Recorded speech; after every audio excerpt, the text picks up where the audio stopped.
Welcome to GUFON, everybody. I'm your host, Rich Giordano. It is the UK Saturday show, and it is August 28th, 2021.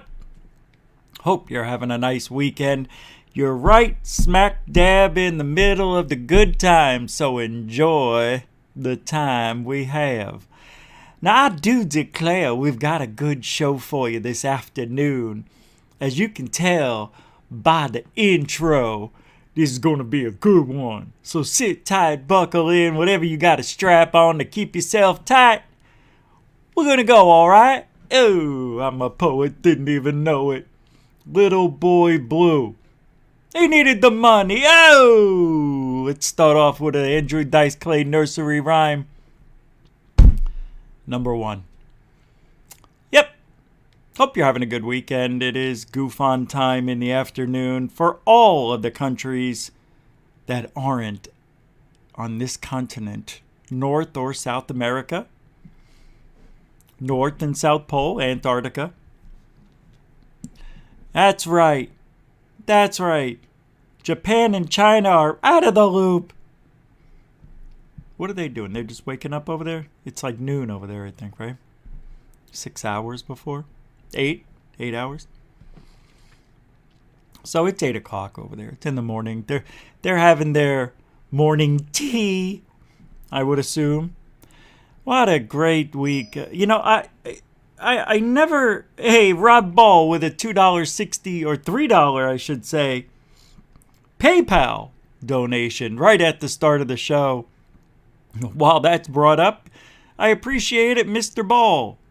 Nothing like a continuing supporter to kick off the show with $3 PayPal donation. That's right, PayPal, Super Chat, Super Sticker, all that stuff. You know where the links are in the description, the homepage, and the About button. All that, you know where it is. Tomorrow I'm going to be on Black Lotus Productions. Dark Hour Paranormal should be there. You know Michael, lead singer of Third Phase of Moon. He will be there probably as part of the panelists. See, I don't know what to expect. Anytime I go on a show and there's more than me and the host, I think the guest is kind of left out for 2/3 of the show. So we'll see. We'll see how it goes. Usually you never hear me say today's going to be a great show, right? I say we got a lot of stuff to talk about. I say you're going to be bored, right? And it's always, I'm usually right. So take it into consideration when I tell you today's show is a good one. It's going to be a good one. I'm actually impressed with some of the things that we'll be talking about, and I'm never impressed with what I have to say. You know, I'm an average intelligence guy with super high level of bullshittery detection. That's who I am. You know, there's people who are book smart but have no common sense. These are the people who lock their keys in the car. Like, how'd you do that? Or they're walking around looking for their phone and it's in their hand. You know those people. Now, I'm not talking like a one-off, because even I've done that. Where's my phone? I'm talking it's the same thing every time you're with that person. And, where are my keys? Did you check your pockets? I did it. Oh, I guess I didn't. You know, it's always like creating silliness out of weirdness. You know what I mean. He knows. You know, Invisi. I'm starting to understand who says what. But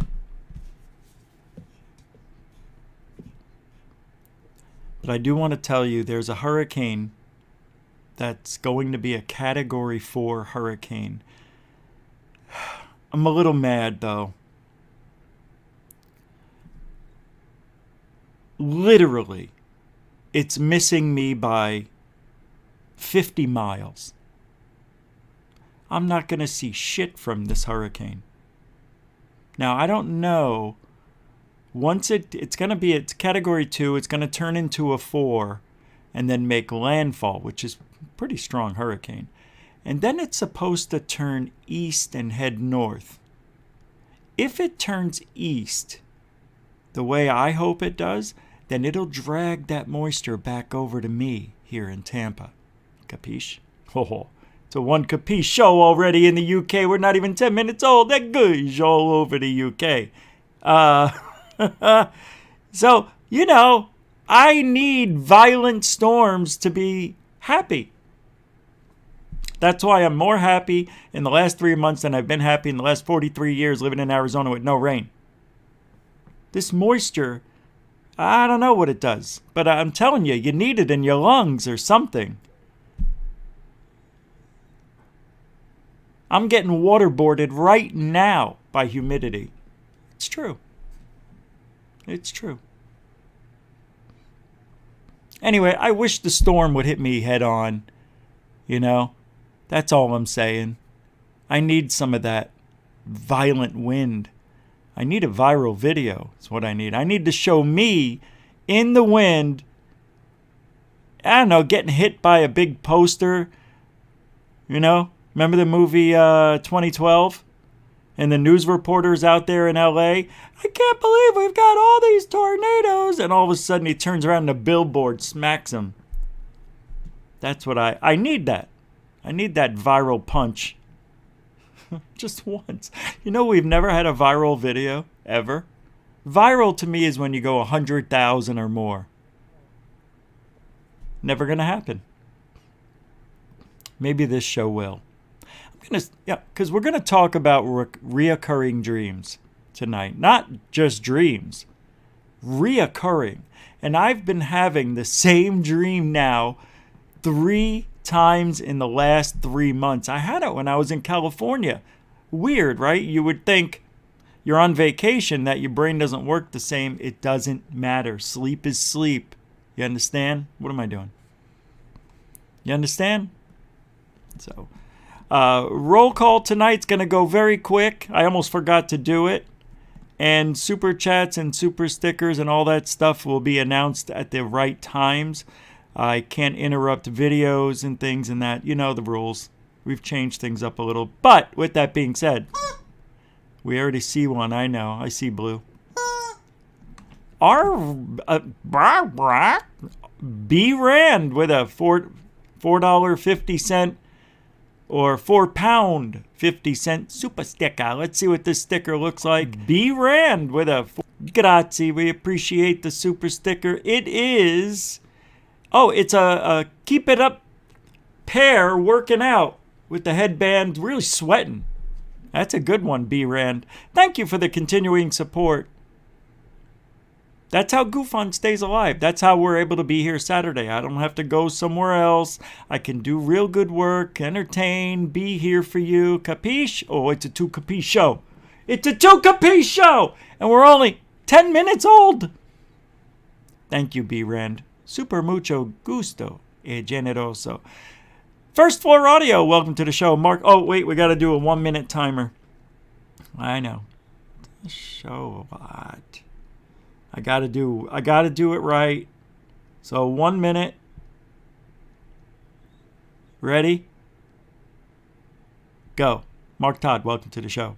Felicia Flores, welcome to the show. Den Bob, welcome to the show. Ash Dobbs, welcome to the show.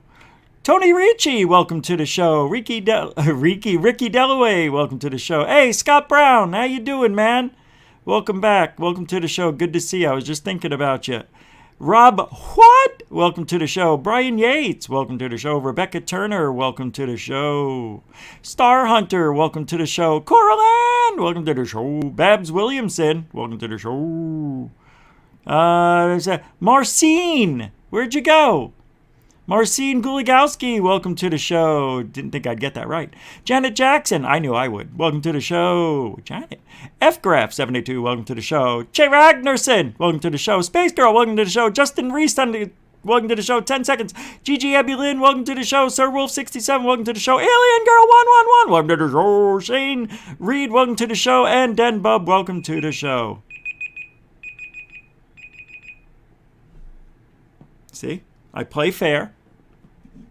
You can't yell at me for not going a full minute. If I missed your name, I'm sorry, but everybody, welcome to the show. That's how we save 8 minutes of time. You see? Always learning, alien girl. I'm always trying to make the show better. 17 years I've been doing this shit. Well, 16 years. 17 years in the field. It doesn't matter. Yeah, I'm going to brag sometimes. That's not bragging.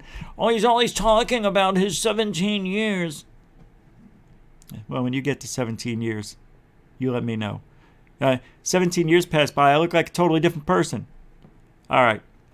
Speaking of which, totally different type of person. Eric Davis said something disappointing. I have to talk about it. It is very bad, what he said. It's not even close to good. It is arrogant. It is silly. And actually, wrong. See, Eric Davis doesn't do sky watching. Doesn't hunt for UFOs out in the field, boots on the ground. No. Trust me, he doesn't. So for him to make this comment tells me that he has no idea what he's talking about with this comment. Other stuff maybe. But this comment is awful. Here it is. He said, UFOs are actively using plane signatures and changing their appearances in order to mask themselves, their appearance.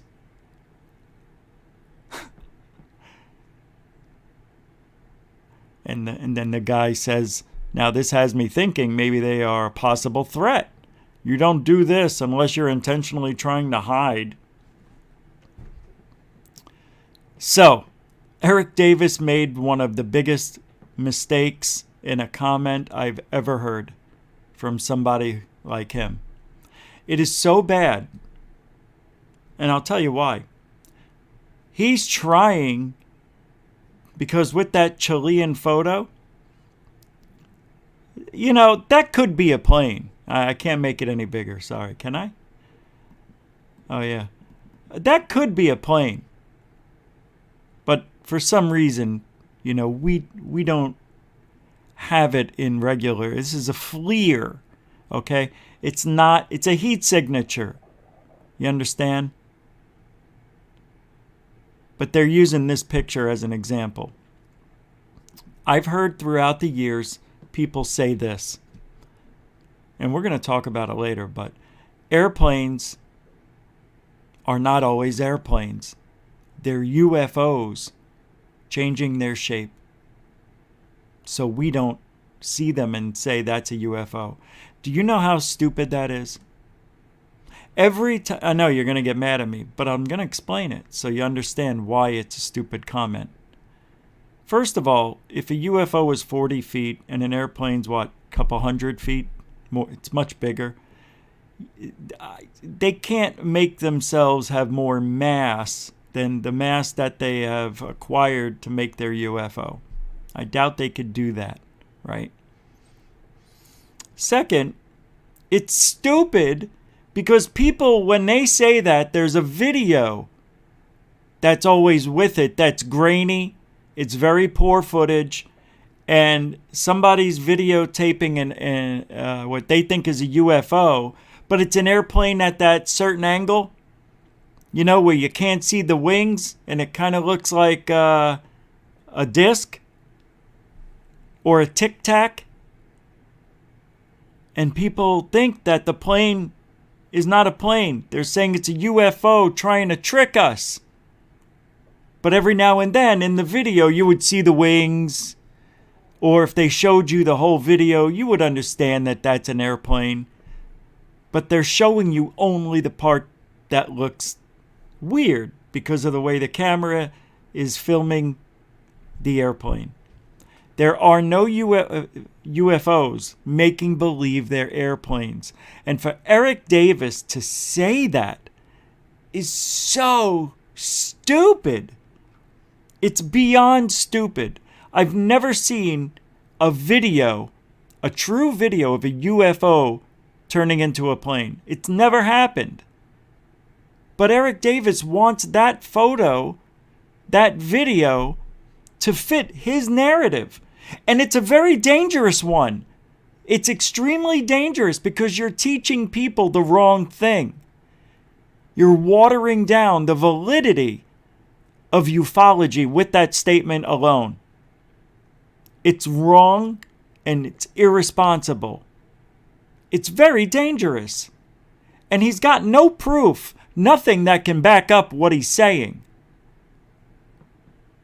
Every time somebody has made the claim that a UFO, it's hiding in a cloud, making believe it's an airplane, they don't need to.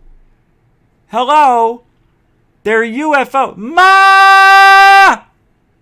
Meatballs, hurry! Right? Where'd you guys go? They don't need to. They could cloak themselves, if that's even a real thing. Which I don't think it is. And can we talk about UFOs for a moment? Hiding behind the clouds. Or whatever.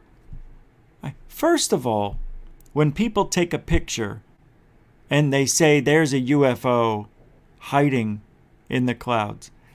In the clouds, I'm okay with. If they're in it.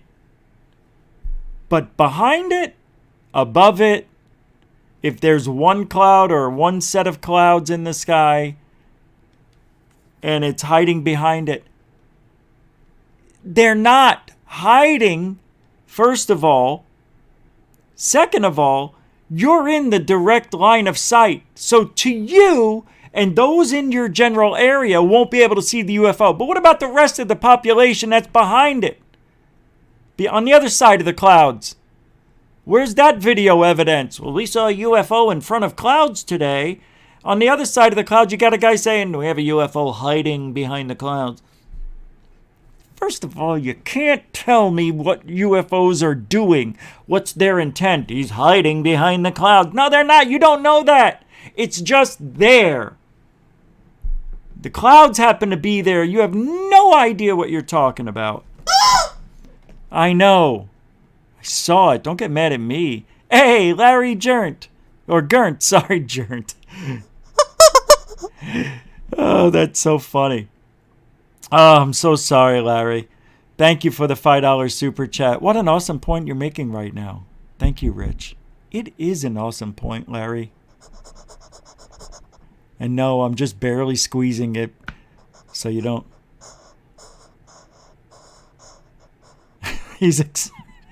Thank you for the $5 super chat and the support, continuing growing support. It's a true point. And I've always thought it from day one. Thank you, Larry. Mucho gusto generoso, my friend.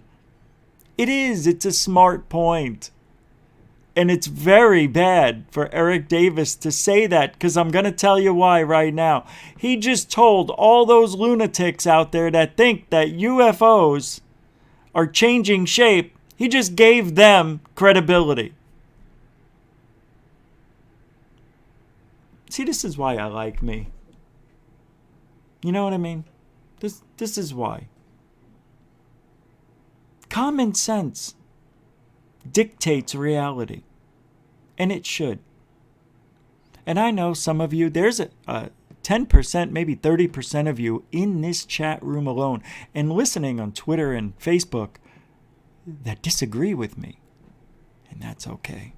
You keep living in fantasy land. And get me that proof if you've got it. I want to see that UFO change shape. Why would they look like a plane? Because that's in the sky. Yeah, so the UFO is going like this and then sees you, then changes into a plane, and then keeps going, but then turns into a UFO once it's out of your vision. Like you're the only person on the planet. It knew I had a camera. It saw me. The aliens see everything. Yeah, and you know their intentions. They were hiding because they saw me. They turned into a plane. Sometimes they turn into a lawnmower. You wouldn't even know it if you saw it, Rich. All right, Transformer guy. Go ahead and live in Transformer world. That's your fantasy land. Eric Davis. You know, I should change the title of tonight's show to Eric Davis Messed Up.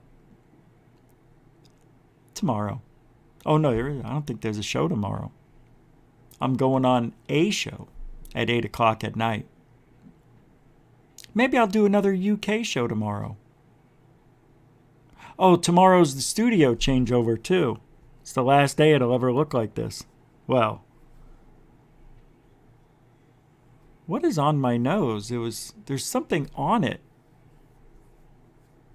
See, I still have that thing. I can't believe how long it takes me to heal. Anyway, enough about picking my nose and my scabs. Like I said, a lot of show. Let's move on. This goes right into the point I was talking. Just watch this video. Oh, I'm so glad the UK and the other side of the world is watching. Welcome to GUFON, everybody. Check out this video. Discovery Channel presenter publishes a video of a UFO camouflaged in the clouds. In 3, 2, engage.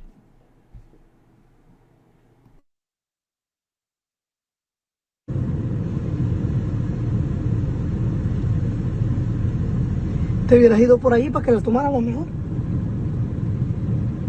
Para que viéramos exactamente qué es.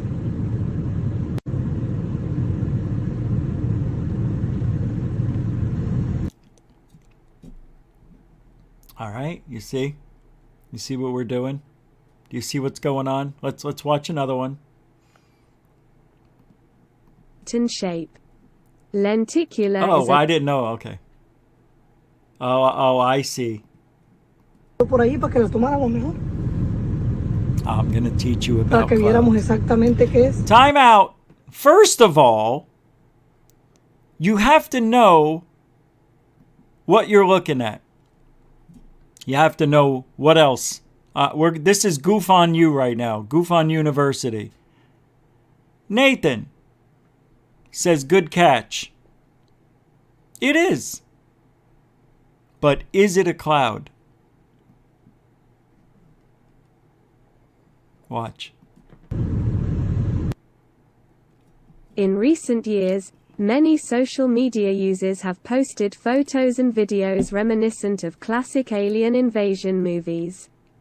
We are talking about images that show eerie saucer-shaped formations in the sky. However, meteorologists have dismissed these theories by offering a logical and rational explanation. Exactly. Meteorologists call them lenticular clouds, which form when strong, wet winds blow over rugged terrain. Well, wait. This isn't a lenticular cloud. First of all, this is not a lenticular cloud. As a matter of fact, stop the masses right here. I will show you a lenticular cloud. Whoops. Whoops. That's a lenticular cloud, yo. All right? They don't spin around, right? They don't do that, do they? Wait, am I wrong? What is this? No. They don't move like they're moving in the video. Usually there's a mountain, right? There's some sort of peak and the wind is wisping around the top. You understand? Pretty cool, right? But you'll never see one like we're seeing right now. Look at this. So they're trying to show us now that it formed here, and then as it moved, a rotor cloud is what we're seeing. Wow, there is such a thing. How come I never knew about this? See, I don't mind being wrong. Okay, so it's a lenticular cloud, but a rotor cloud. This is interesting. Get out of town, man. How cool. All right, let's go back to the video then. So it's a form of lenticular cloud, I guess. Such as mountains or valleys. But I'm going to tell you what that mark is here in a second. Let's see what else they got. Oh, let's listen. As the wind flows, it can cool, causing it to condense into disc-shaped clouds that develop perpendicular to the direction of the airflow. Generally, clouds that show saucer-like formations are called lenticular stratocumulus, due to their height and shape. Lenticular is a Latin word that means like a lens, another reference to its shape. Perhaps this simple explanation works for some natural formations, but what if the cloud in question shows anomalous movements? It doesn't. Well, this is what has happened in a city in the United States. Mysterious object in the sky. The popular Discovery Channel host and producer James B. McDaniel has uploaded a surprising video showing a strange cloud-like object moving in the sky over This is just the shadow. That's it. It is the actual cloud, but it's thicker up here, right? There's like a, I'm not going to say a dome, but when it turns in this direction, the sun is up here somewhere, and the sun's not hitting this part of the cloud because it's up top over here. It's higher. So it's creating a shadow on itself. That's why it stops right there. Because if you go back a little bit, you can see how long the cloud actually is. And then if you watch it, it spins around, and this part here is the one that gets shrouded in, you can see it forming in shade. That's all it is. Watch. You could even see it happening. I mean, it's so obvious. That's all. And now I guess we're going to see a producer from the Discovery Channel's post. So let's see what that's about. Recorded video shot, August 25th, in Monroe, Louisiana, Oh, wow. McDaniel writes. In Oh, the video, I've never seen this. you can see what appears to be a lone cloud low in the air in Whoa. a completely cloudless sky. Whoa! But unlike how the other clusters would behave, this one turns on itself, neither moving forward nor backward. The person who braves the video can be heard saying the following. You would have It acts just like a balloon. It is a balloon. It does. It acts exactly like a balloon, and there's something on the end of it that's making it act the way it is. I don't know. I think it... This recorded video shot, August 25th, in Monroe, Louisiana, McDaniel writes. In the video... And the clouds are moving in the same direction. You can see the trees are even bending in this direction. It's windy. You can see what appears to be a lone cloud low in the air in a completely cloudless sky. But unlike how the other clusters would behave, this cool one looking. turns on itself, neither moving forward nor backward. The person who braves the video can be heard saying the following. Yeah, that's a balloon of some You sort. would have gone out there so that we could take it better, so that we could see exactly what it is. Now, don't... I'm just talking about these videos, and I haven't watched these yet. There are some videos I have no idea what they are. I don't know if they're living entities in our skies, as some people have said. I almost believe that there are living entities in our sky. We have such an enormous mass of space in our atmosphere. It wouldn't surprise me. However, with all of the satellites everywhere, cameras and whatnot, I'm surprised that we're not seeing more of these living entities or entities. I like entities.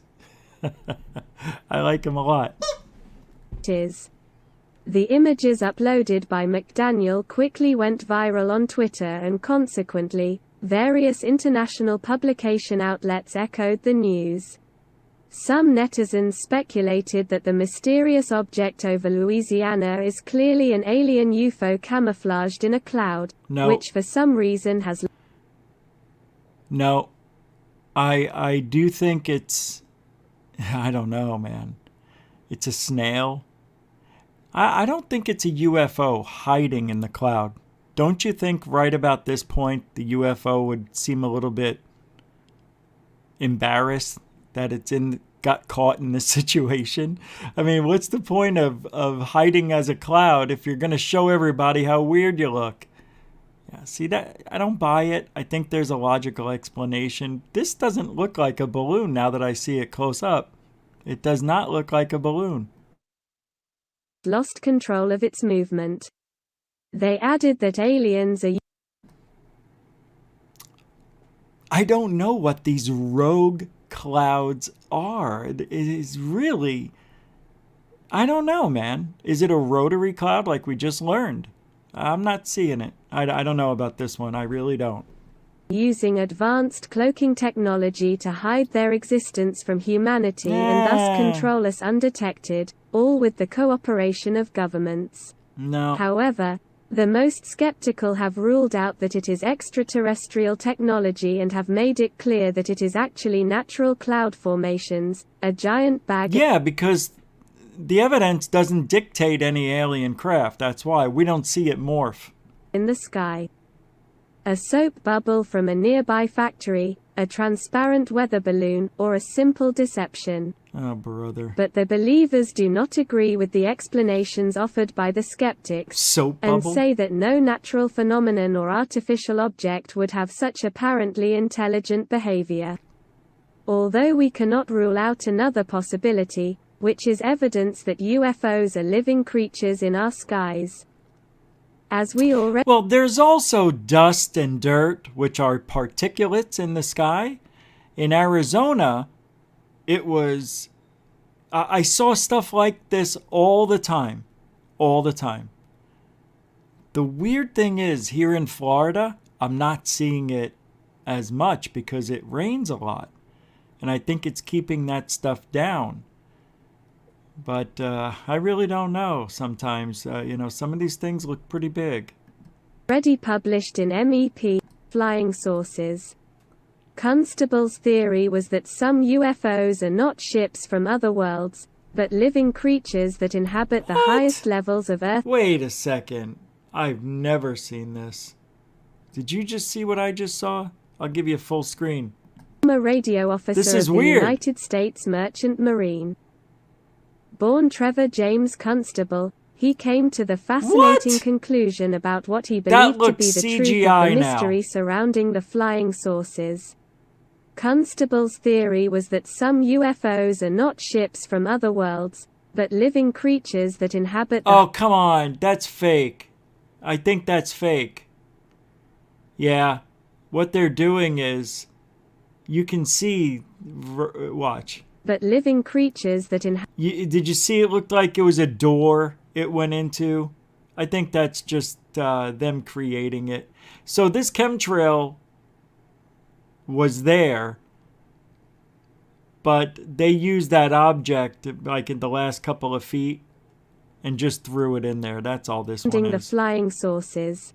It's an overlay. Constable's theory was that some UFOs are not ships from other worlds, it looks like but CGI. Living creatures that inhabit the highest levels of Earth's atmosphere. The former radio officer believed the creatures were single-celled and amoeba-like, but had metallic-looking outer shells, weird, though. Giving them their flying saucer appearance.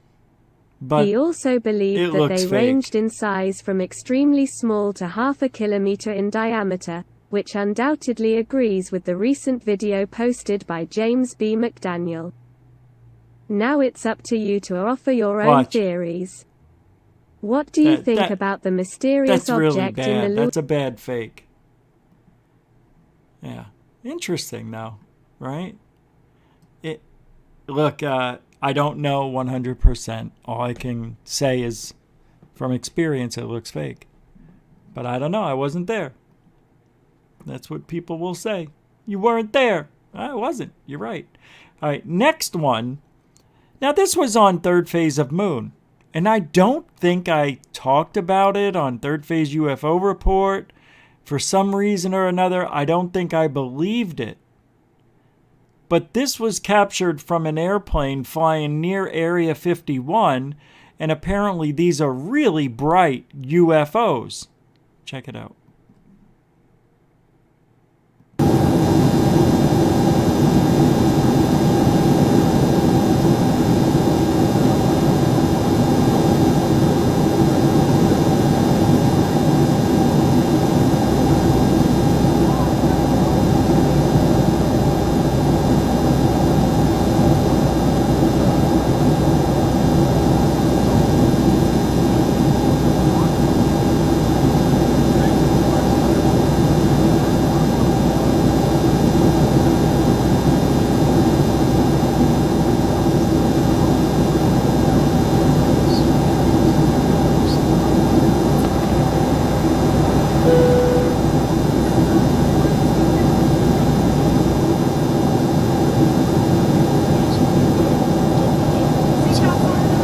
Now, ladies and gentlemen, please return to your seats and fasten your seatbelts. Thank you.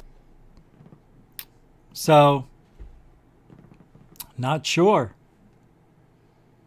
But that apparently was real. Looks real. And I saw a comment from Metalhead saying, and Rich has his own narrative. You know what, though? That's true. You're right. I do. We all have our own narrative. Mine just happens to be the truth.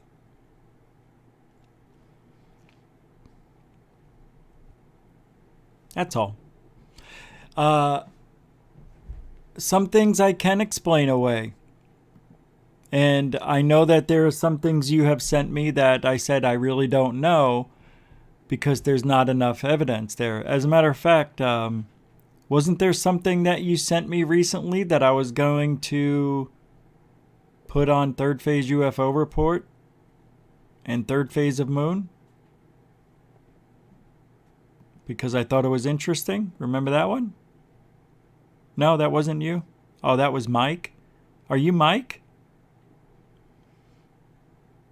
Yeah, Mike Welling, I think, has a interesting, I think it's him. I can't remember everybody. Let me see. Oh, right. Oh, this one. I told you today was going to be a good show with interesting stuff. Hold on. I think I want to check something really quick here. Okay, I already have it, so I can get away from that. A lot of stuff to talk about. A lot of controversial stuff today, and things I think that have logical explanations too. Let me see if this is it. Yeah, it was Mike's, I think, that I wanted to use on Third Phase UFO Report. Yeah, it could be a TR3B. Photos, like, it's real interesting stuff, I have to admit. But when I do look at a couple of the pictures, I see a green light in one and a red light in another. Now, if they were both, if there was a video, that would be an airplane, right? The red and green lights. But, when you have a picture taken at night and using certain settings, things do look a little bit enhanced and make a regular airplane a TR-3B. Capiche? Yeah. So, that's my narrative. My narrative is the truth. I like to live in reality. I don't like living in guesswork. I don't like that. I don't like believing it just to say it's alien because we can't figure it out. Because 99.9% of the time, it's explainable. If we can get close enough to something, a blurry dot in the distance, or a fuzzy ship in the distance or whatever, we would figure it out. We would be like, oh, that's what it is? I just didn't have the camera power to see it. Exactly. I remember when I was skywatching, the first 4 months, all I had was the camera and a 20 times zoom. Well, I spent $200. It was almost as much as the camera for a Sony lens. And I got really depressed because everything I thought was special was an airplane, a balloon in the distance, a blimp. I remember all this stuff. That's why on December 11th, I told my wife, 2004, I can't do it anymore. This is such a waste of time. And then the next day, magic happened, and well, the rest is history. All right, do you believe that some people may be abducted, and then when they get pregnant, the women, they have a child that looks like an alien? Have you ever seen this story? It's really sad. There's bullies that call this lady's son an alien. Yeah, this is from Aframax in English. But I just want to show you a few seconds of what this child looks like and what this child might be going through. It's sad.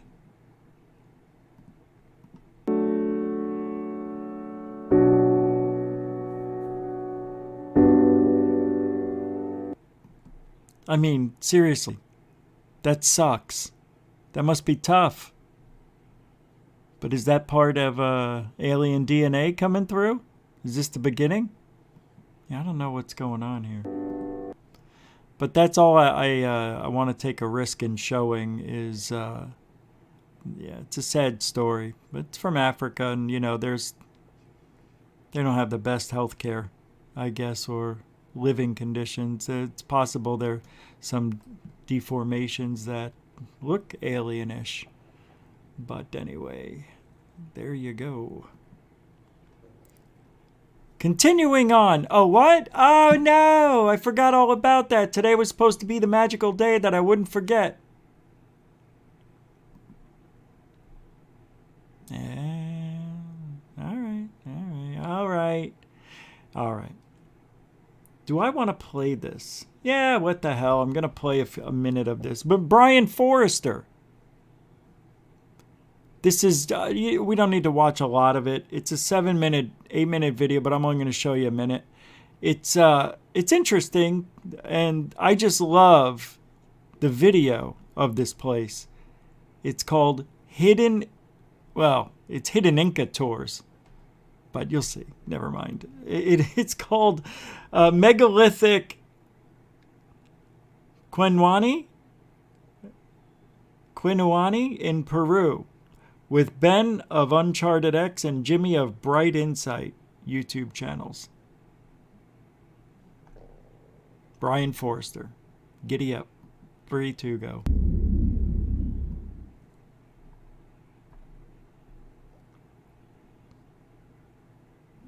Just the size of this thing.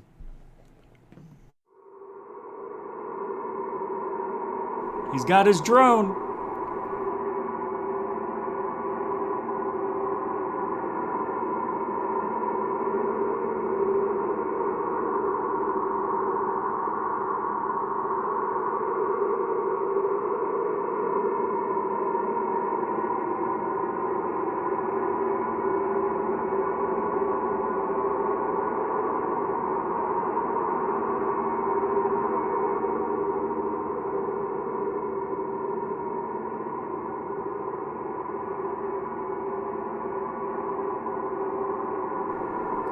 That thing's massive. Watch this. From the ground. Yeah. Yeah. Look how big it is. Oh, gentlemen, this is made of God. volcanic tuff, which is a compressed volcanic ash. Obviously, it's a megalithic site, and the block behind you. Wow, that is ash. Condensed ash. Wow. Isn't that amazing? He's amazing what he sees. Love to be that guy for a year. All right. So let's move now. Now we're gonna start moving. Now we're moving.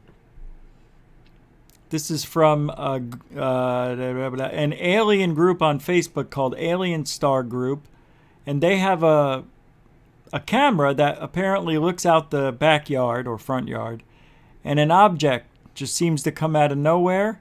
See if you understand what we're looking at here. Always looking to figure stuff out. This is one of those tough ones. Or it's easy. I think it's easy. Here we go. A goosh. That's it. I'll do it again.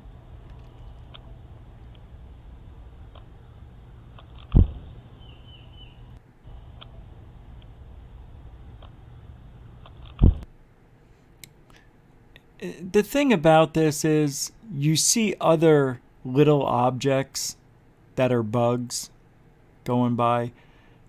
That could be a bug. It could be a number of bugs. I don't know any that look like that. It could have been a bumblebee. You know, I don't know.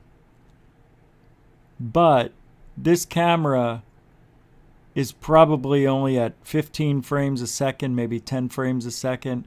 Because you see other things in the very beginning on the ground. Like if you look in this area, you can see they also have trails. So it's telling me this camera really doesn't have the best video. Watch, see? You see all the bugs and the tails and everything that's around. And even after this, you'll see some. Yeah, at the bottom there, right there, one just went by. They're constantly in the area. It's most likely an insect. Nonetheless. Let's go to the next thing. Oh, I meant to go here next. We'll come back. All right. This is for the cryptids. The rods. Yes, the rods, Polar Bear.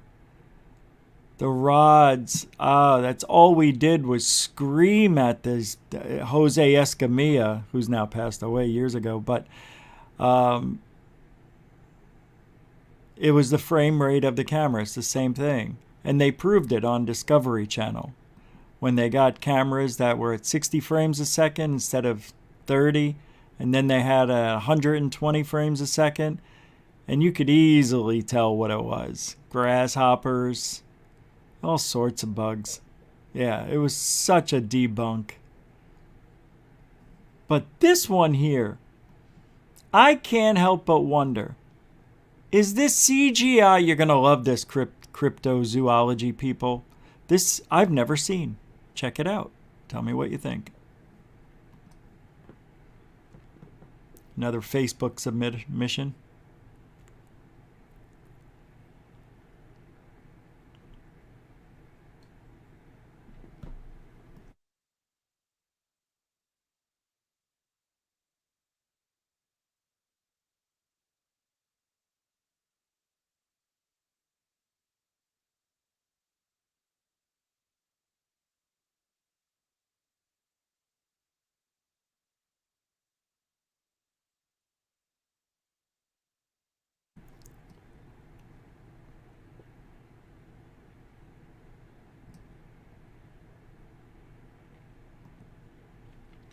I don't know. When you first see it, when I first watched it, immediately I said, without a doubt, that's CGI. Right? Yeah, it looks like Gollum. That's exactly right, Steve K. It's a toddler Gollum. But the weird thing about it is, and I'm not saying it's real, but why is it when, I guess because they slow it down a little, it looks more real. But it looks real right there. From here it looks fake. Watch. It doesn't look right. Everything about it in the beginning looks fake, right? Is this the beginning? Is it starting? Oh, yeah, watch.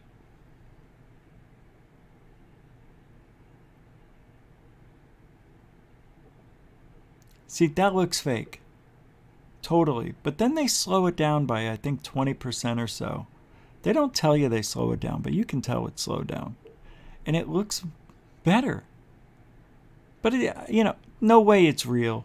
But the reactions of this thing, I like what they did with it. Because it looks like, first of all, it looks like a ferret.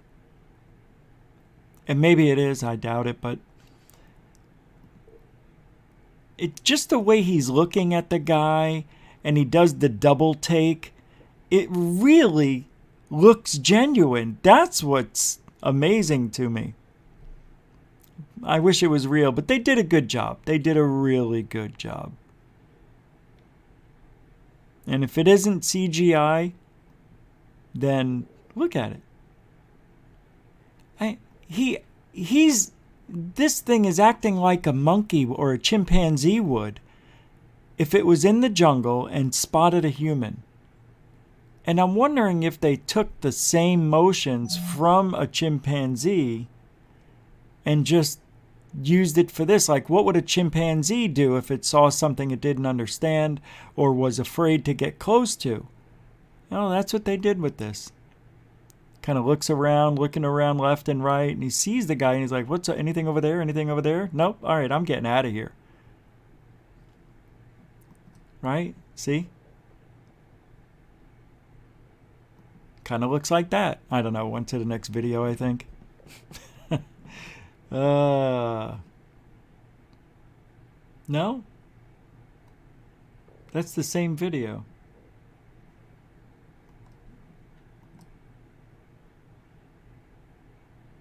Oh, maybe it was a squirrel. That's cute. That is like really adorable. That's amazing. I didn't see that cuteness. See, that just makes me want to live a little longer. All right, let's go to the next one. Before I show you this, I know I have 13 children right now. 14? No, 13. 13. But I would take these 3 babies instantly. Check this out.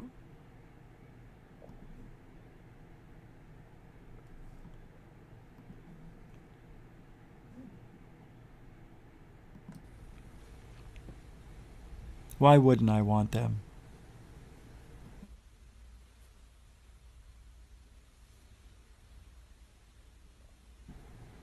I gotta find out if they're up for adoption. I definitely could use them in the background. I mean, that's literally amazing to me, how beautiful that looks. I'd like to get one. Look, they got little coolies. They got a little coolie. You don't have to show us its bung. All right. I'm afraid what they're going to do next. But anyway, those would be cool. Those would be cool. I definitely want 1, 2, 3. They're Avatar babies. That's all. You can see up here it says it from Avatar. I want them. I bet you, yeah, right? I bet you eventually, yep, you're right about that, Steve. They would be bullied because their hair isn't combed. 100%.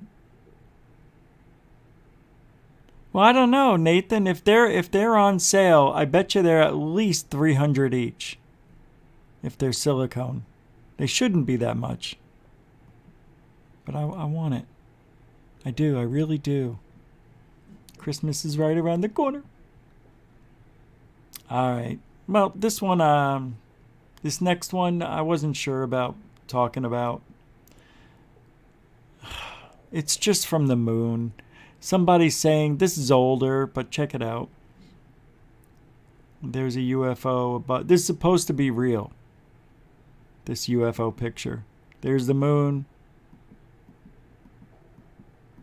I don't know. This is part of a series of pictures that were seen near the moon. Anyway, that's that. This next one, well, they're saying that there's a blue image of what's known as the blue man. And it says he's walking bent over between these two women. And they captured it. For me, I have a logical explanation for this one, metalhead. So they're talking about this.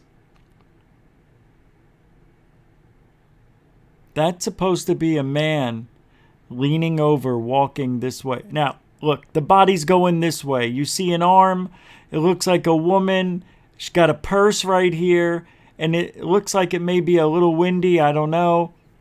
However, her head is over here. And I think this is part of a hoodie she's wearing. And it's just flopped open. Because the body's going this way. You could even see she's got a watch on here. Blue shirt. You can see her bosom. Her legs are... And she's walking from right to left. This person thinks they're walking from left to right, looking down. Now what makes more sense? The body's going this way. It's got to be her hoodie. Yes, it's weird. But the only thing that makes sense... That to me does not look like a blue man with his head down. I can see it. I understand what they're saying, but the legs dictate it's walking this way. Not this way. It's funny how people see what they want to see. And I see reality. I don't know. What time is it? When did we start this shindig? An hour ago? All right. We'll get to the dream thing. We're almost done here. We'll just get to dreams now? You want to do that instead?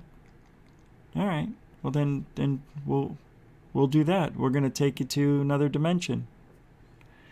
That's right, kids. We're going into dream world, into another dimension of sight and sound and reality, where things only happen in dream world. REM. What does it mean? I don't know, but we're going to find out. That's for darn sure. So I've been having this dream. Now, I don't mind dreams at all. As a matter of fact, I prefer remembering my dreams. Why? When I woke up today, and I won't tell you the ending yet, but I was like, wow. I was like Christopher Walken. Wow. That was fantastic. Wow. I woke up and was so amazed by what I just experienced. And today was the first time I ever controlled a dream. Remember the movie Alien with Sigourney Weaver? Right? Hold on.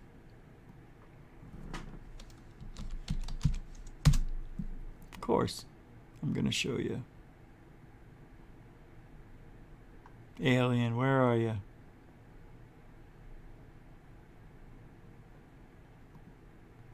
This monster.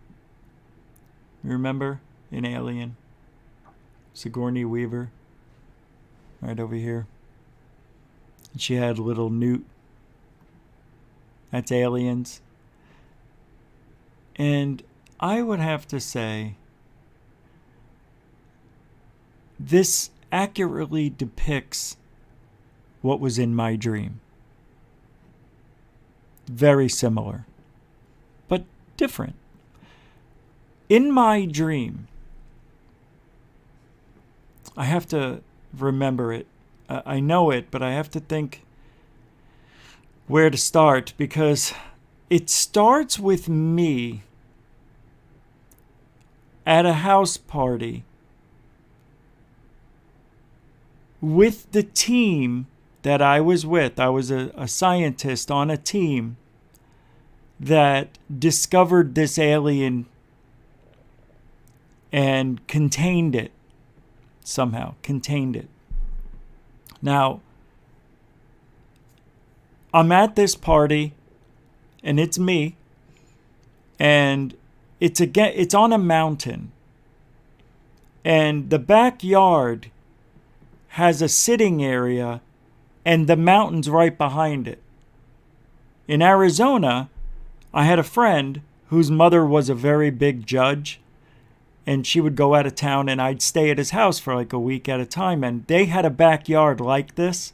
So I'm not sure if it was incorporated into the dream, but whatever it was, I'm inside the house, and they had 12 to 15 foot windows that looked out the back, and they opened up as doors. So if you weren't careful, you could walk right into it. And it's very thick glass. But I hear some music, and I'm sitting on the couch next to this glass thing, and I see people that were once like partying, just talking, sipping, whatever drink they had, and guys and girls. Not a lot of people, maybe like 50.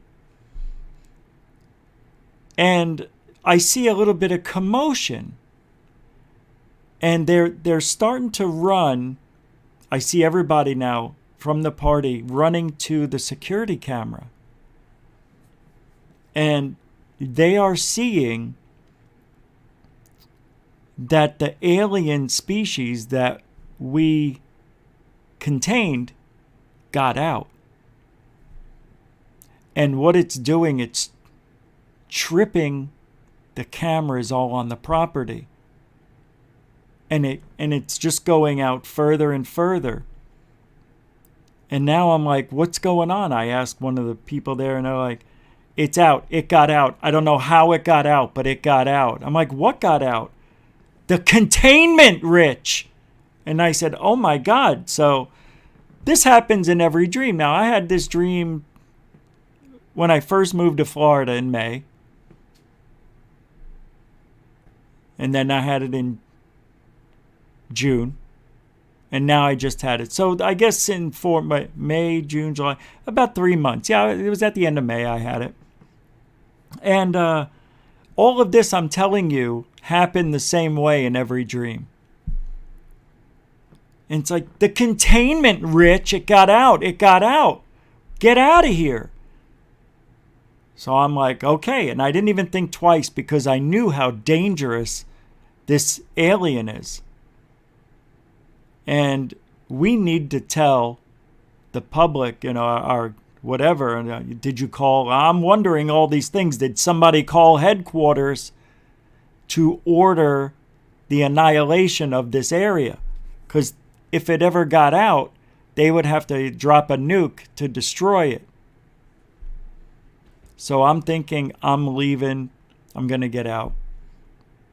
And I have nowhere to go. So I start running down the driveway, which is along the mountain. And as I'm running down, I hear, and I look up, and there's one of the aliens.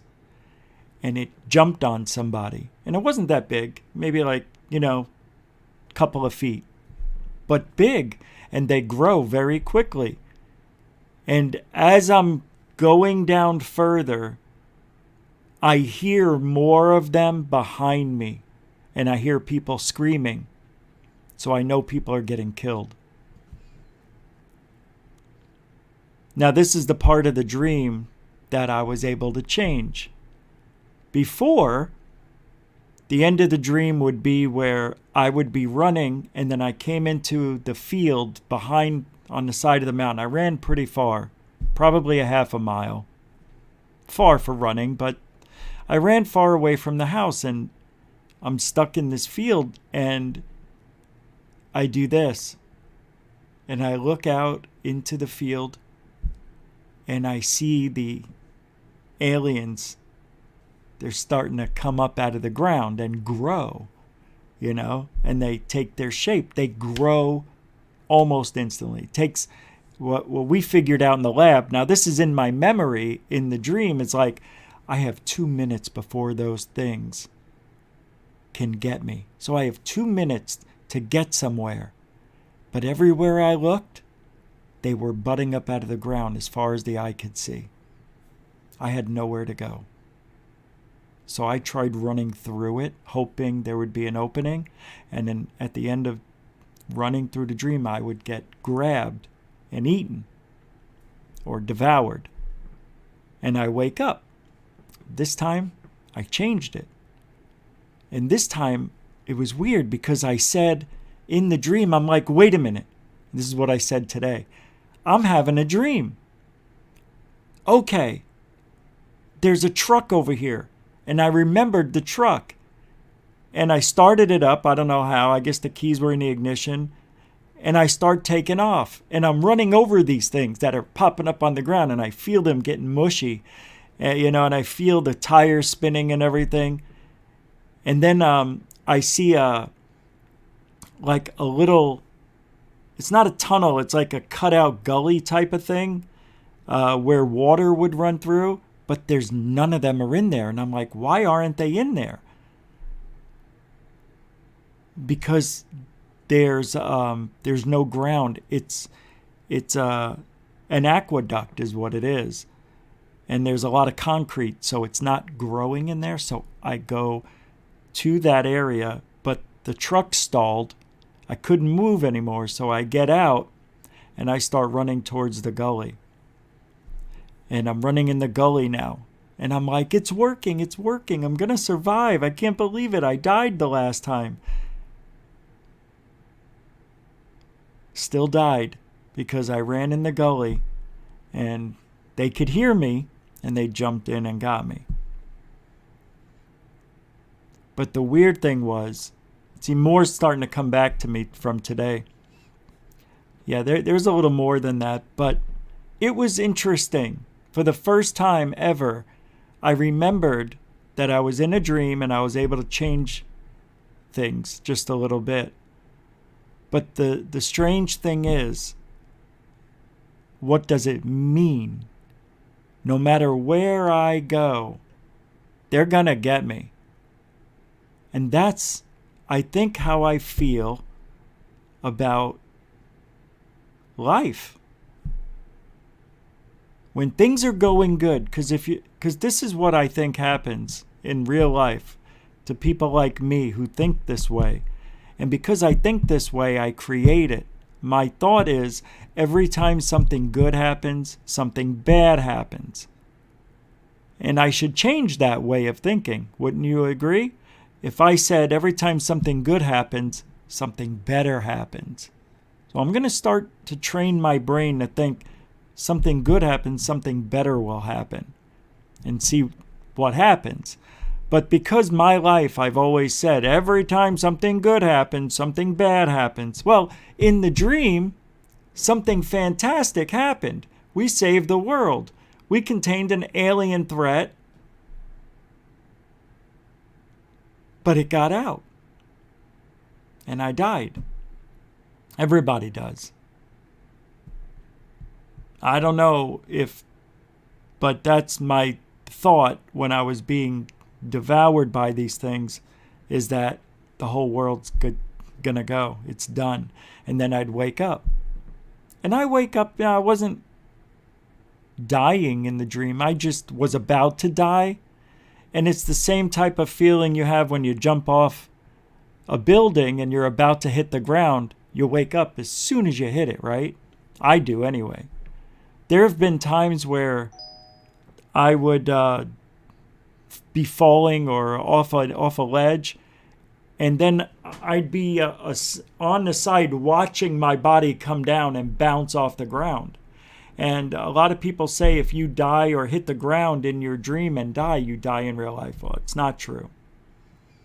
I would imagine that if I was in my body and I hit the ground, maybe my heart, my brain, my being would recognize it as reality instead of a dream, and maybe I'd have a heart attack. I don't know. And maybe that's why sometimes you wake up before or as you're hitting the ground. Or as in my case, I feel the aliens, their claws go into me and I wake up. As soon as there's about to be a painful experience, I wake up. Most of us do. But there have been many times, probably dozens of times, where I've seen myself go over a cliff in a car. I've had this recurring dream probably 7 or 8 times in my life. And it's the Verrazano Bridge that takes Staten Island to Brooklyn. Manhattan or wherever. No, it's Brooklyn, right? And the thing in this dream, the right lane, when you're driving in the right lane, a section of the bridge had fallen out. Now, the Verrazano Bridge has an upper tier for cars and a lower tier that's underneath for trucks. So, because it's windy, they made a lower level that blocks the wind and the trucks don't go wobbly. And, you have cars on the top, trucks on the bottom. You could take the bottom if you want.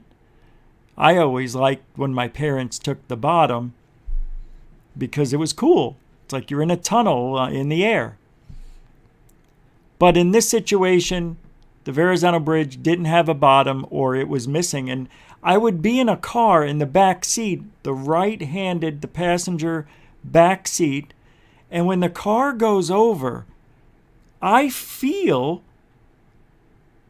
my stomach, just like you would if you were to, like on a roller coaster, in that first drop, your stomach goes in your throat, and the car starts to tip over and be upside down, and I feel it. And I put my hands up on the roof of the car, and just as we hit the water, I feel my hands go inward, and my head's about to hit, and I wake up.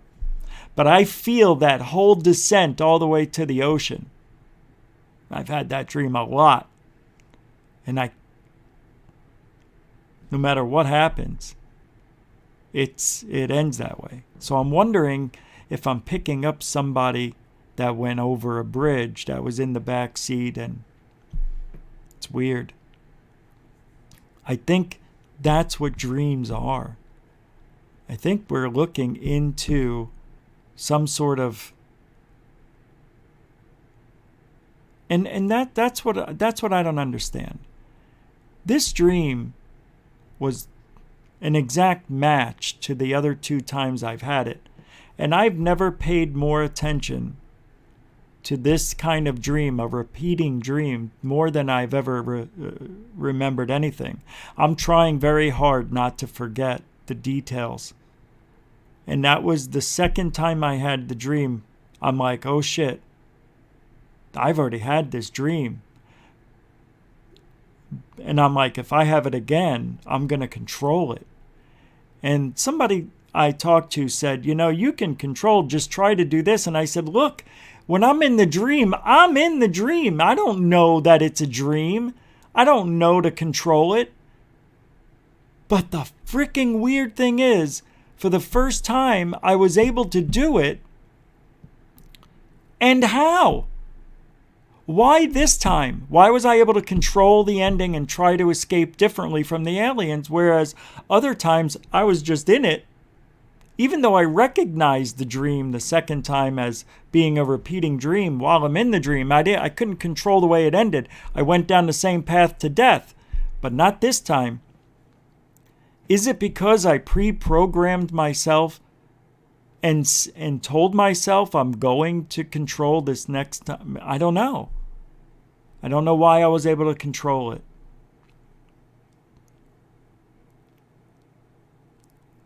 But here, if you take the dream, you have everything we talk about in ufology in my dream. An alien threat. We want to find out what it is, and we contain it. We always want to know what things are.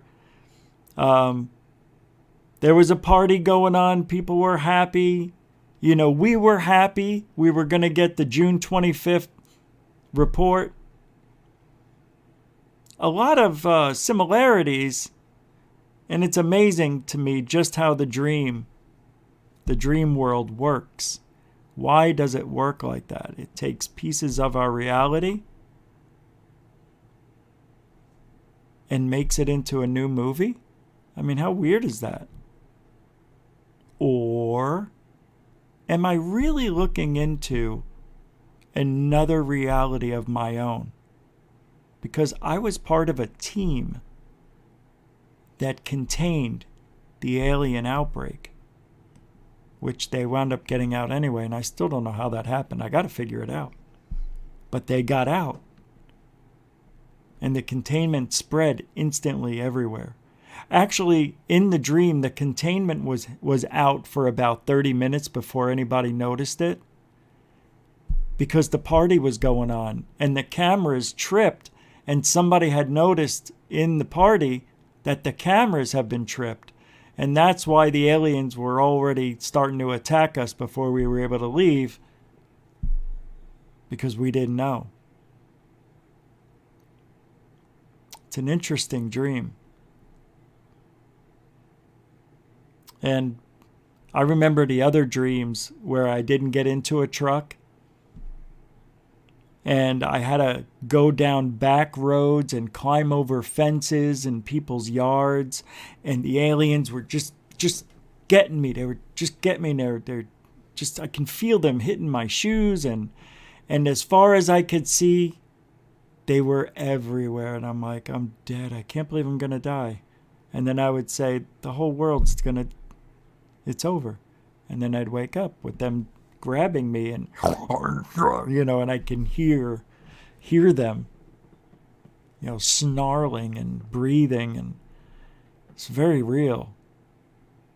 I couldn't smell anything. I remembered smelling somebody's barbecue.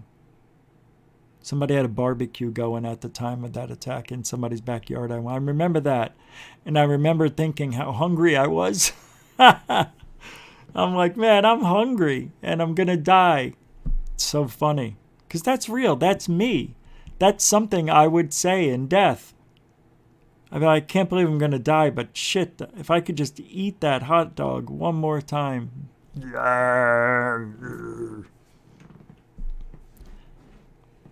Are we dipping into another part of our life? Is that why I'm so entrenched in ufology? Because in another life or another dimension or a parallel world, I'm actually part of a team in the government?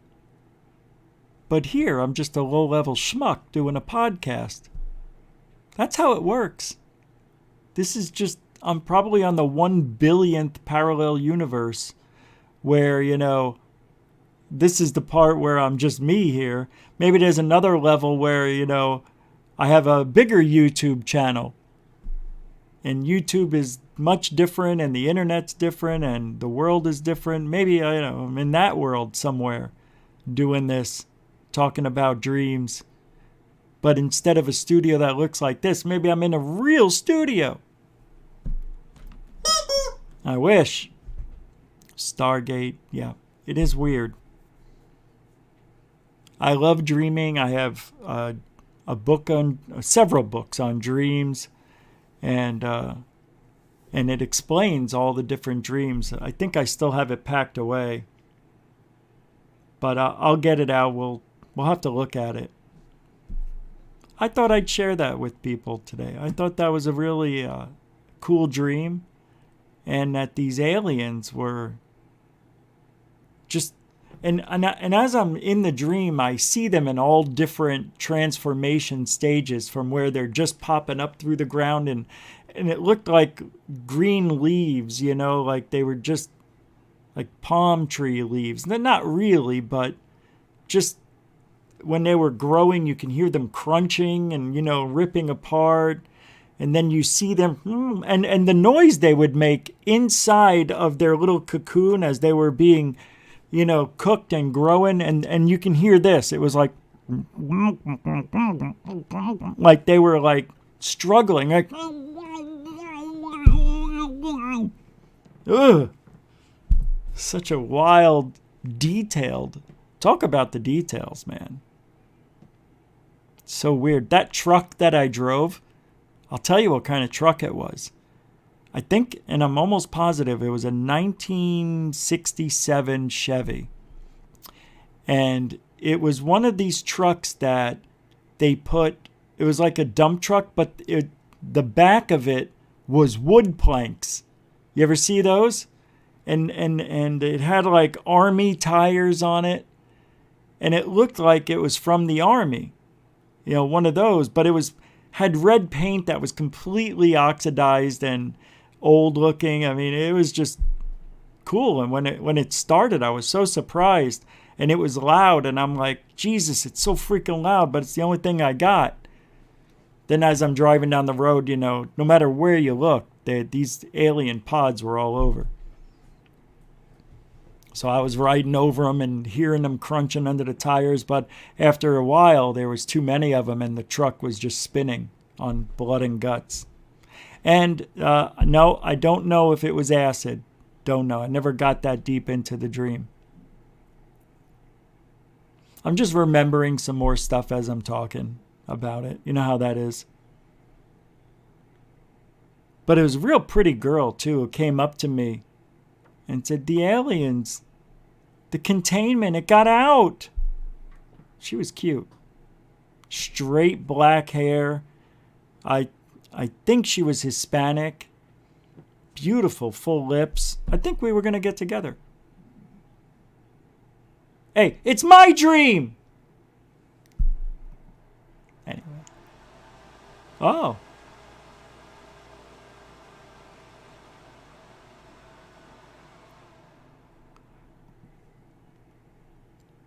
I see in the chat room that some people say it's very rare that you remember your dreams. Lisa, I rarely remember my dreams. A gram a day of cannabis oil pretty much takes care of that.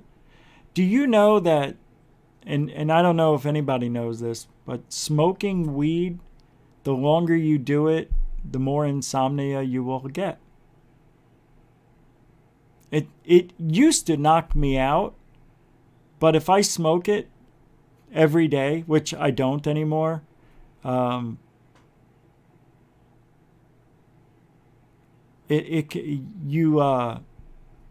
it increases your heart rate, They equate it to having like half a cup of coffee. So if you take your stuff, even if it's to knock you out, it may have the reverse effect. Depends how much you're taking. Yeah, nice crowd in the chat room. Thank you very much, you guys hanging out today. I didn't expect to be at 120 or 130. I don't know what's not true, but you got to be a little more specific because I don't know what part you're talking about, Felicia. Shelly Bell says, I remember my dreams always, nearly. Well, we do have dreams every night. Basically, we have them, I don't know, and I don't buy it that they say you have dreams in REM, rapid eye movement, which usually occurs after 3 hours of sleeping. You get into what's called a rapid eye movement, for 3 hours. And that's when you're supposedly doing your dreaming. And I've even heard, which I'm not buying either, and I've read this before, tell me if I'm wrong, that when you wake up from a dream, you didn't just have the dream. You had it during REM. If I had it during REM, why would I be waking up 4 hours later thinking I'm waking up from the dream? I never bought into that. I don't understand that. If I go like this, I just had that dream. Nobody can tell me differently. But apparently that's what they say because the brain waves don't show you're dreaming when you wake up. But that's not true. See, I'm confused.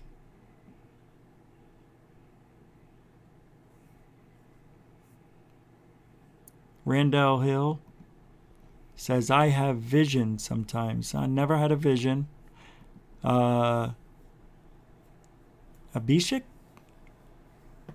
Mirotra? Yeah, the REM sleep, yep.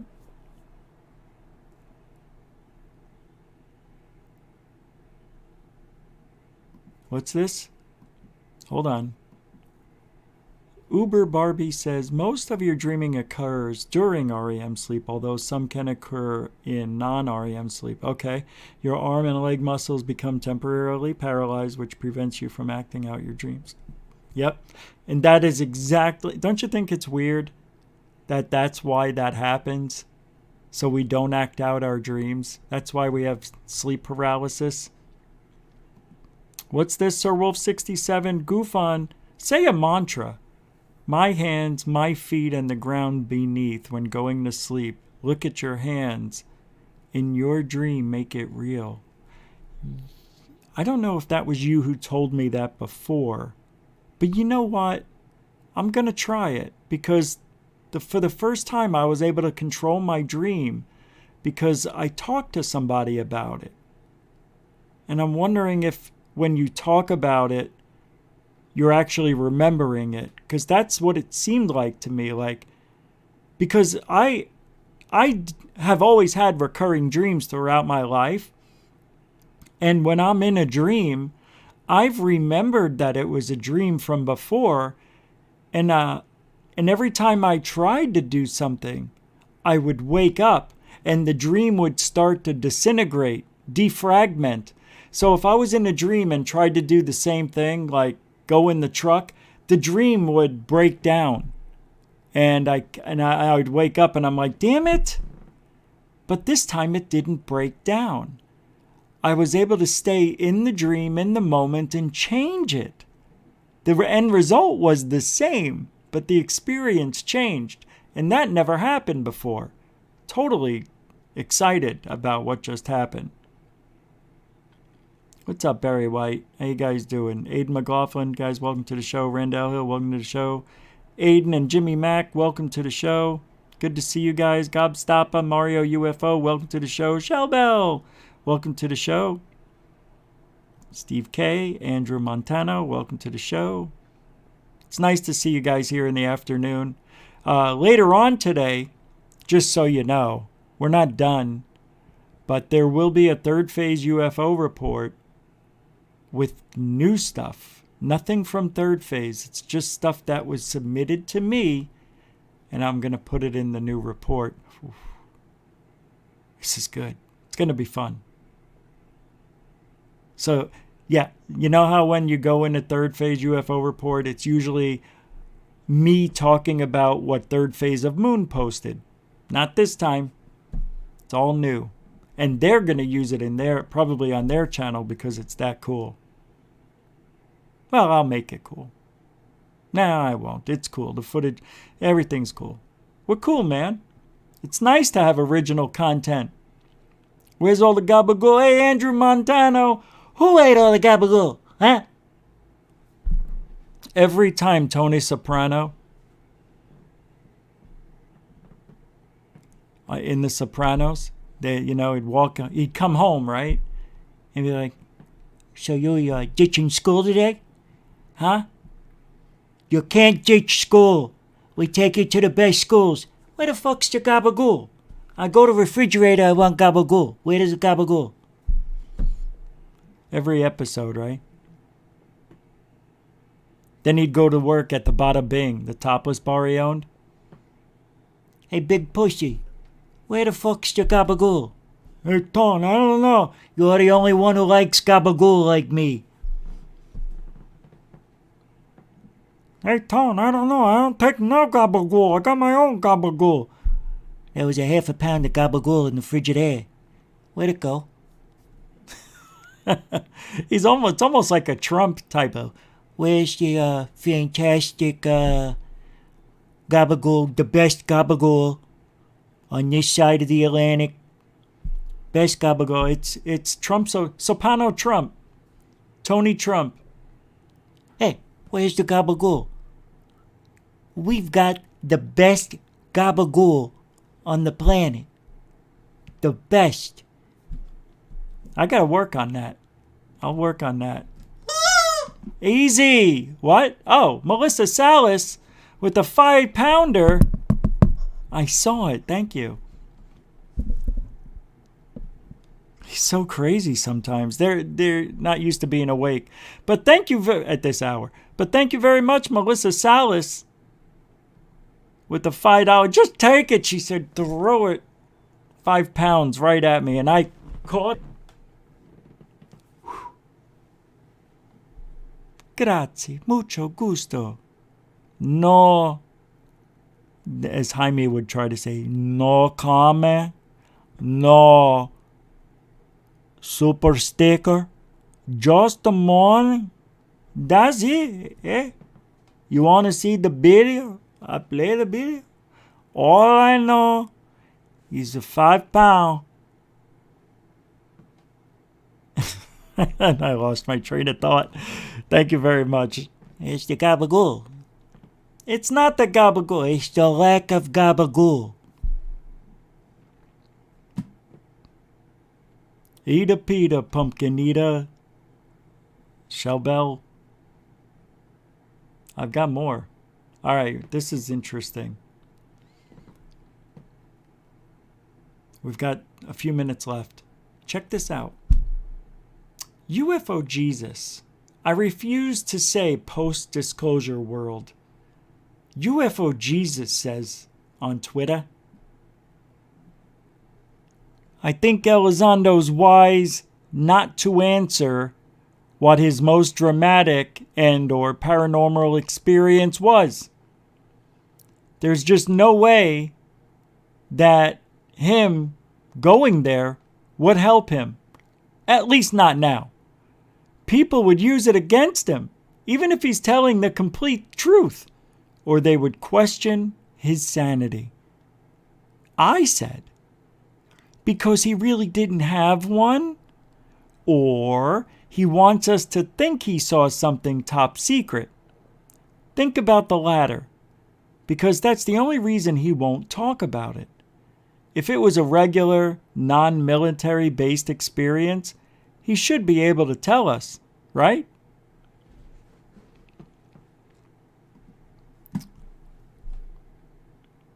Here's the rub on Lou Elizondo not answering the question, what is your most memorable, if not historic, UFO or alien experience? Lou says, you know, I can't answer that question. I won't answer it. And next question. That's what he says. He won't answer it.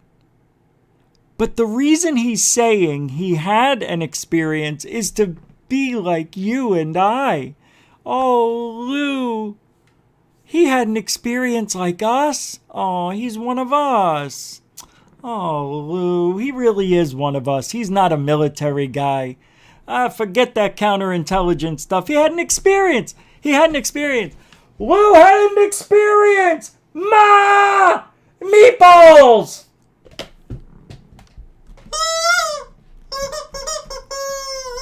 I already yelled for meatballs. You don't need to do it too. That's all it is. Even little Lou knew that. Little Lou's laughing, right? He's laughing. He's like totally laughing. He knows it's bullshit. The only experience Lou Elizondo would ever have in his life is being at a place that had a UFO or an alien in a warehouse, in a locker, in an office, in a cooler, whatever. He can't tell us that. Nope. And if Lou had a regular experience like you or I did, well, now, we would be wondering if he's telling us the truth about it. Is he telling us an experience he had when he wasn't with the military or when he was with the military? So Lou can't win. Lou loses. That's what happens when you try to fit in with all of us. You lose. Boo-hoo Lou. I can't tell my story. Damn it, I can't tell because you didn't have one. That's why You never had one. And don't think you can fit in with us. You're military, you're counterintelligence, you lie. Nobody believes you. All right, maybe you're a nice guy. I'm a nice guy, but I'm a dick sometimes, right? Because I say what's on my mind, and I really do mean what I say. I'm very, very upset that Lou can't answer that question. I don't think he has anything to worry about. And you know what? So what if we don't believe him? We go through it every day. He should go through. You want to be like us, Lou? Tell us the fucking story and be like us and have everybody ridicule you so you know what it feels like. I already know what it feels like because I'm telling the truth right now and nobody believes me.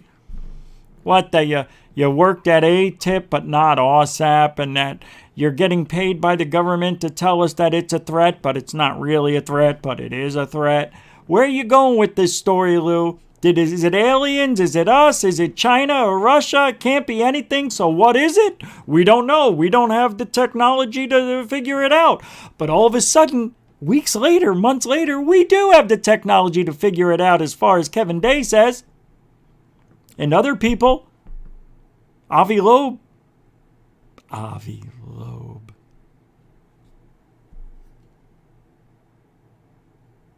Miracle Lou. He's got an answer for everything. Well, so do I.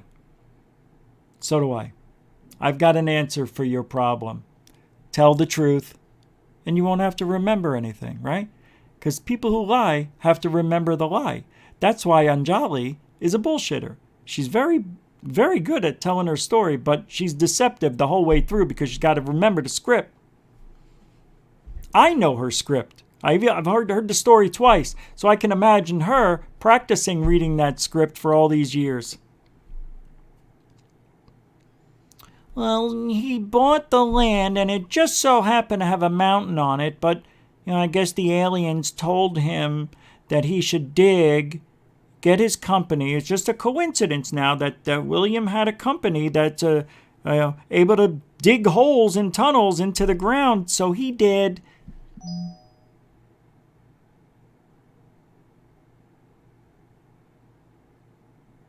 And I had a calling from the aliens, and the aliens told me that I would meet up with William, and William and I earned each other's trust, and he took me down into the cave that led to an alien base where the beautiful aliens were. Now, there were only two races.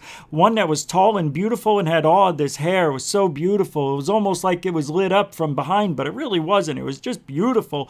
And another one, short, gray, the aliens, 4 foot tall, they had the angular chin with the big bulbous head, but the chin really wasn't as angular as you thought it was. It's just the head is so bulbo. It's so, what is it? Bulbous. That the chin looks like it comes to a point when it's not really that pointy. Her words, not mine. I was there 6 hours. Now I can only remember a couple of minutes of that 6 hours. Because they removed my consciousness. I'm sitting there laying on my back looking up, and the next thing I knew, time to go. You mean already? I just got here. That's okay. We already downloaded everything we needed to your temporal lobes. So next time you have an experience, you'll be able to talk to us easy. They took my consciousness. And I don't know what they did, but I got it back, and I'm a crazy fucking loon now. I'm fucking loony. I'm loony. I'm going to take you to a cave where aliens are at, but I'm not really going to be able to show you anything ever because the government's going to stop me at every turn. You'll see. I'm having a problem right now setting up the date as we speak. That should have been done already. It's super easy. Just give a date. We're going to go on September 19th, November 19th, December 19th. Pick a 19. Let's go. But we can't figure out a date. The aliens they're really busy at this time of year. The last 3 months of the year, they got Christmas, New Year's, and of course, Halloween's the big one for the aliens because they literally can fit in and go shopping for candy and knocking on doors. Just so busy. Thanksgiving, New Year's, Christmas, Halloween, birthdays, anniversaries, The universe, the sky's the limit. Oh, I'll be here all day telling jokes. I'm just crazy on jolly. I'm on jolly. I'm on jolly. I'm a giant liar. Hey! Nobby's tattoo. $4.50. What is that? Oh, pounds. Pounds, baby. Pounds. Nobby's tattoo. Thank you. That's it. Just a straight fistful of... I can't get it off. There we go. No message. No super sticker. Just take it, Rich. Take it. I will. And thank you very much. Mucho gusto generoso, Nobby Tattuso. Grazie. Grazie. Hey, Alien Addicts here. What are you doing? You're in top form always. Hey, good to see you here. It's about time. Good form. What do you mean? I'm not in top form? Am I not in top form at night? You know, I do need to get in shape. I'm in pretty good shape right now. I've been working out. Pounds, baby, pounds. Good to see you here, Alien Addict, because 2 A's are better than 1. A. See? DC. All right, we got one more thing here to talk about. This comes from R. Lynn. Air Force Captain photos UFO, New Mexico from 1961 to 1965. Found by granddaughter, one of these now. My grandfather, he had some photos and it was in a shoebox and, well, we put them together and put them on YouTube and this is it. So if you want to know, here it is. And these are actually pretty cool, I have to admit. Here we go. Gush all over. Photos found in Air Force Captain's album. Yeah, the Lost Tape series. Got it. He served in the Air Force New Mexico, 61, 65. Photo album found by granddaughter. Yeah, that's one word there, douchebag. What is it, like the grand poobah? I got a big old daughter. Big old granddaughter. Big fat ass daughter. That's what it is. It's granddaughter, one word, jerkweed. Who is this? Oh, it's UFO Casebook, of course. What a dork. But these are cool. Look. Nobody throws hubcaps like this guy. Look at that. He flings it out, right? He does one of these. And then he points. Watch. How hard is this?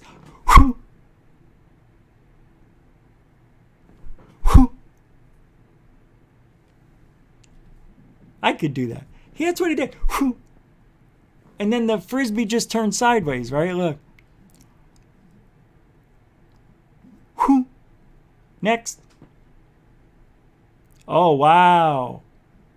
Wow, that definitely is not two plates tied together by a fucking wire. Go ahead, next. Oh, yeah, that's cool. Yeah. Yeah. Yeah. All right. Oh, wow. Whew. These are amazing. Man. And you know what's nice about them? They're a little grainy and old. No, these are real. Yeah. These are real. I guess. What do I know? Hey. It's from UFO Casebook, so why wouldn't it be real? Wow, this was posted in 2014. I thought this was new. Yeah. Doing a lot of research. That's what I do. Hey, man, I'm just looking for stuff to talk about. All right, so just to go back at the beginning of the show, Eric Davis. Did you see this, Alien Addict? Alien Addict. Eric Davis says that UFOs are actively using plane signatures and changing their appearances to look like airplanes. Have you heard about this? He says this is an airplane or a UFO making believe it's like a chemtrail behind it. First of all, that's a FLIR video. Second of all, FLIR shows heat. It's an arrogant and dumb comment from somebody like him. Normally, this kind of talk is for like Christopher Bledsoe or Steve Barone. It's watering down real videos. People are now, because I said, people, my whole 17 years in this field, I've seen people send videos or show their videos, and the quality's just awful, right? You see a lot of pixelating and whatever. And they say this, because they're videotaping an airplane. Look at the way that airplane is, or that UFO is acting like an airplane. It's changing its shape to look like an airplane.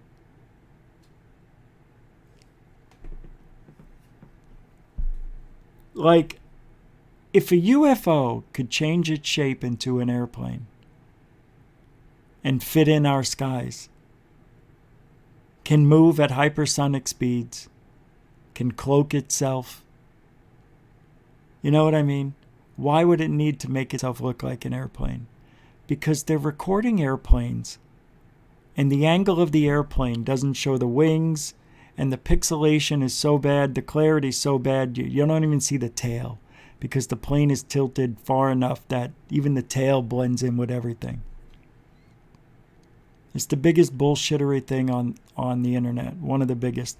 Now Eric Davis gives these people ammunition by saying something irresponsible, untrue, and it comes from a guy who probably never skywatched a day in his life, who doesn't know shit about how cameras work, and can, maybe he can do the math on the speed of shit or, whatever. But I'm coming to the realization these smart guys are stupid.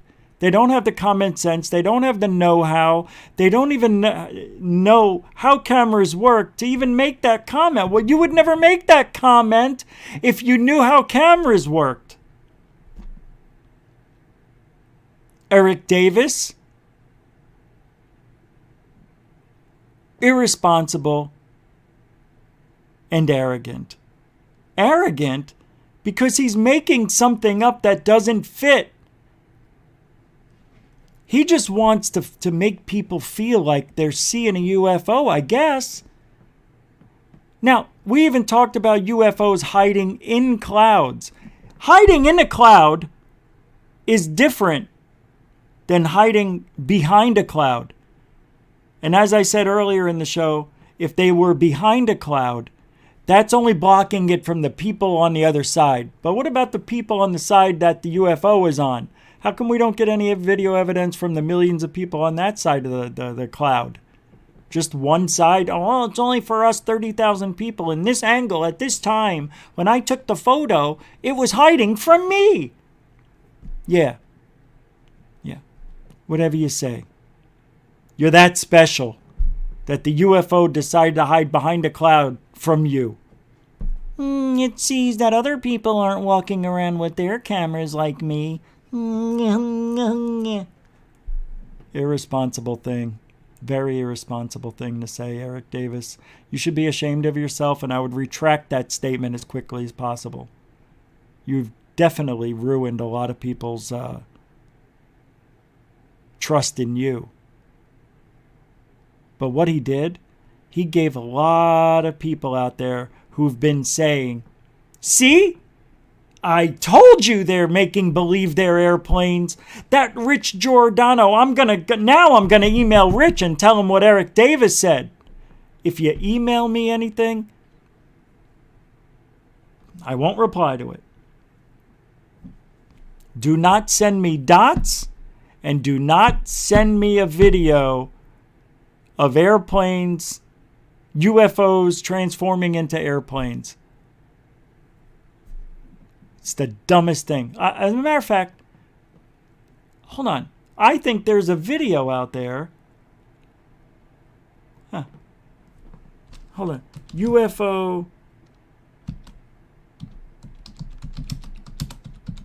UFO hiding as plane. Let's see what we can pull up here. There's got to be one. Sound of air's got to go. Top secret. Da da ba da deep ba deep ba doo. UFO sightings. No. I don't think I'm gonna find it. Yeah. Damn it. Well, you would think UFOs hiding as planes would pull something right up. I just wanted to show you guys it's bullshit. You know it is, right? You know it is, right? Right?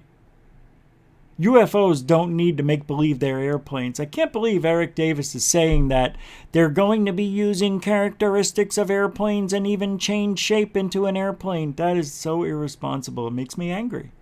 It makes me angry. Oh, so let me ask you this then. Shut up. Let me ask you this. So then this could possibly be an airplane. Which I think it is, an airplane. Reflecting the sun's light. And that's why it has that corona behind it. You know, you've seen the videos debunking it from VFX.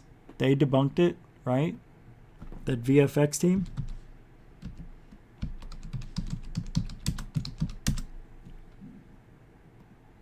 Things super ultra bright. Sometimes that will basically Let's watch streak of like, you know, circles across the frame. I'm just talking about a literal flare. Bloom. It's a one single bright object in the center of frame, and what's giving it its shape is the shape of the bloom out around it. So it's just one bright object like this, and the way it blooms, I think, is giving it that oval shape. What's there in the distance is either an airplane or a mylar balloon reflecting the sun.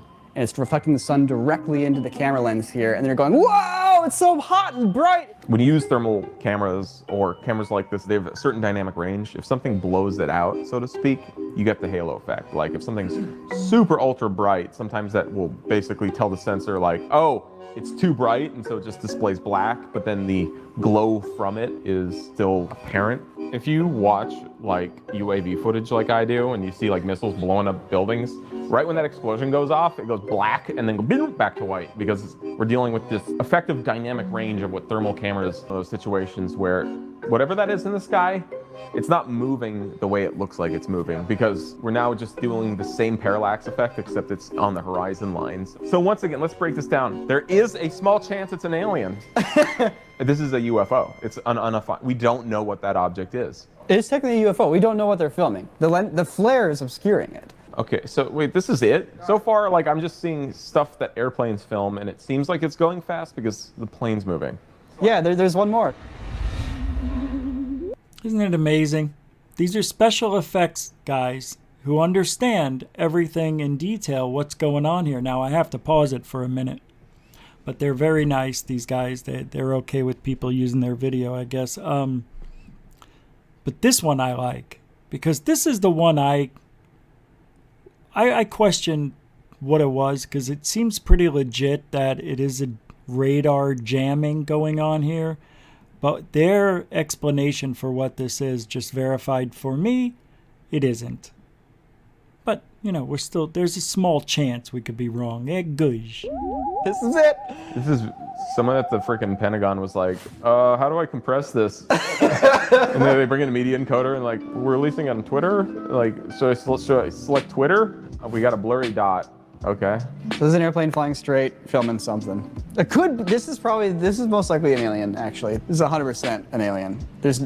Science can't explain this footage that you're seeing right here. It could be a vampire. Loch Ness Monster. Sasquatches can't fly. Or it could be a ghost. A massive freaking high-speed ghost. He's like, I'm late to haunt this house. He's like, shit, they're moving in! Go! Hey, Santa Claus. Got an After Effects, and like I could release it and it would look exactly the same. Run it through about 1,000 filters, export as an MP4 about 5 times, call it a day. Let's be honest.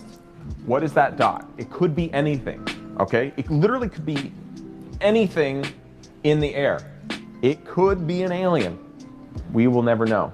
But unfortunately, it's more likely to be anything else other than an alien, you know? But once again, let's be honest, there is a very small percentage. Anyway.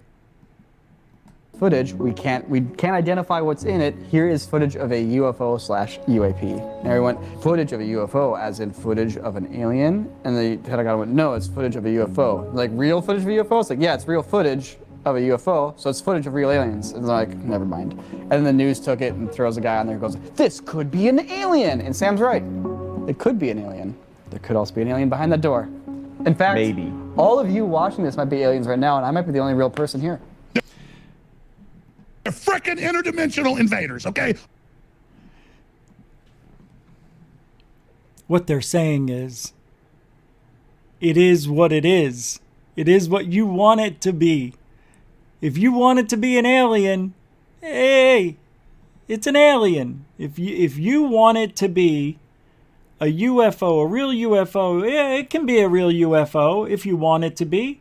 Whatever you want, guys, because we'll never know the truth. That's what they're saying.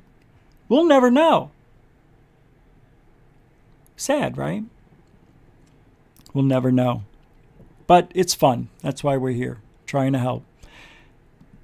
Well, that's the end. I want to thank everybody. Kick it. Kick it. Thank you. The UK and abroad, thank you for joining me in this UK special edition of GUFON. We'll be back with something later today on Third Phase UFO Report. That'll be later on, probably about 5-6 hours. Also, I want to thank the moderators and the super chatters. You guys are freaking unbelievable. And thank you for your support on PayPal as well. I can't tell you how much I appreciate it. You guys make this show possible, and I'm happy to do it every day. And I'll be on Black Lotus Productions tomorrow night, 8 p.m. Eastern, 5 Pacific. And thank you, veterans and newcomers, for taking 5 to 15 minutes to listen to the show. If you liked it, please like it, subscribe to it, and resubscribe. Just make sure you hit the bell and that you get all notifications and updates here. And we'll be back definitely tomorrow or Monday, 9 p.m. Eastern, 6 Pacific. So keep an eye out for tomorrow. I don't know if I'll probably go early again in the afternoon. All right? And as always, if you ain't looking up, you ain't looking out.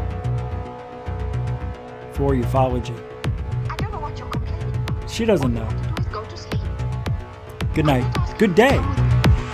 Good day, everybody. I know you would. Good day, everybody. Scared of your own shadow and terrified of dear Uncle Gustav. Yes, I am. Well, I'm not. I don't care if he does find me gone. The power. Thanks, Rob. 5-pounder. Think about what you're doing. Everyone says he's a wicked man. What about it? Who wants to be good if being good is singing hymns and praying all day long? He's doing what's best for us, I'm sure. It might be best for you.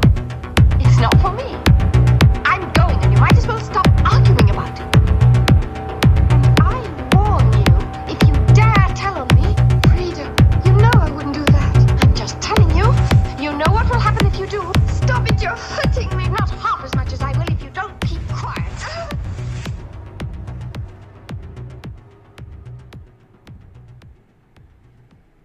Little trouble there. Let's pick it up at 17.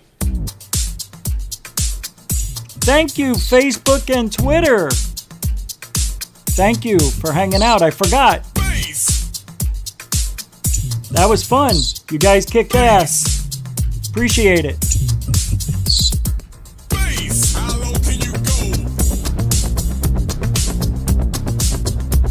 Hey.